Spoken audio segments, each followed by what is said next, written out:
Welcome to this Saturday travel and history tip. The Big Thicket, which will be the topic of our travel tip today, is located in East Texas in what is called the Piney Woods and the Gulf Coast region. At the 112,000-acre Big Thicket National Preserve, 9 land units, 6 water units, eastern hardwood forest, coastal wetlands, western prairies, and the arid southwest profoundly display the biological crossroads of North America. The Big Thicket once covered 3.5 million acres, but today there are only 300,000 acres remaining. Hike the 2.4-mile Kirby Nature Trail.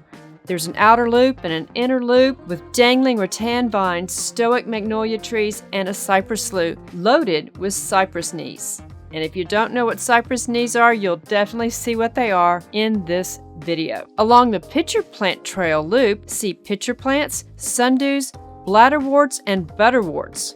What are sundews, pitcher plants, bladderworts, and butterworts? Well, they are 4 of the country's 5 insect-eating plants. Since the 3 times that we visited the park were during the winter, we didn't have to cope with gnawing mosquitoes, which can be quite a challenge during the summer months when it's very, as we would call it down here, muggy, which is humid and damp, a mosquito haven. So we enjoy going to the Big Thicket generally in the wintertime. Here is a map showing some of the different units. We went to the Hickory Creek Savannah unit and hiked the Sundew Trail. At the beginning of the Sundew Trail is this sign, and there's a very interesting quote on it. "I perhaps owe having become a painter to flowers." Claude Monet. Hiking the Sundew Trail, they say it's a good place to hike during spring and summer months to enjoy the wildflowers. On this trail, like others in the preserve, you need to observe the smaller details and natural events occurring around you. And I really concur with that.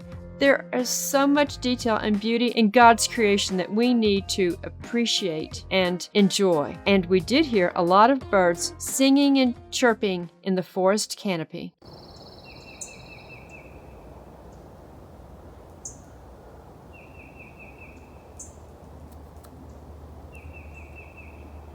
And here's a view of the longleaf pine uplands. And we found these 2 pine cones laying on the ground. Thought this was really cute. Then we drove over to the Turkey Creek unit where we walked several miles of the Turkey Creek Trail in a northward direction. Then returning to our car, we drove down, passing the Big Thicket National Preserve Visitor Center and headquarters to reach the parking lot for the Kirby Nature Trail. And we did this trail and all that is available to hike in this section of the park. There are streams and flooded areas, and again, this is the drier time of year being in the winter, and this poor old chap, he fell over. Now, this area of Texas has endured several hurricanes over the last 5 years and a brutal winter storm, and all these take a toll on places such as these. Here are some of the cypress knees. You can walk where great forest once stood until commercial logging began in the 1800s and drilling for oil began in 1901. See the land where English and French settlers from east of Texas attempted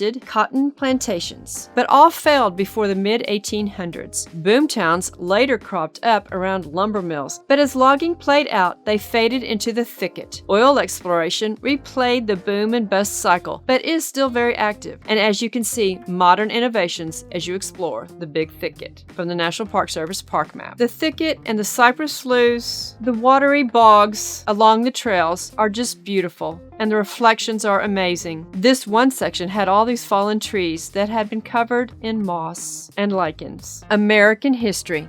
Learn it. Love it. Appreciate it. Don't let them take it away from us. Thank you.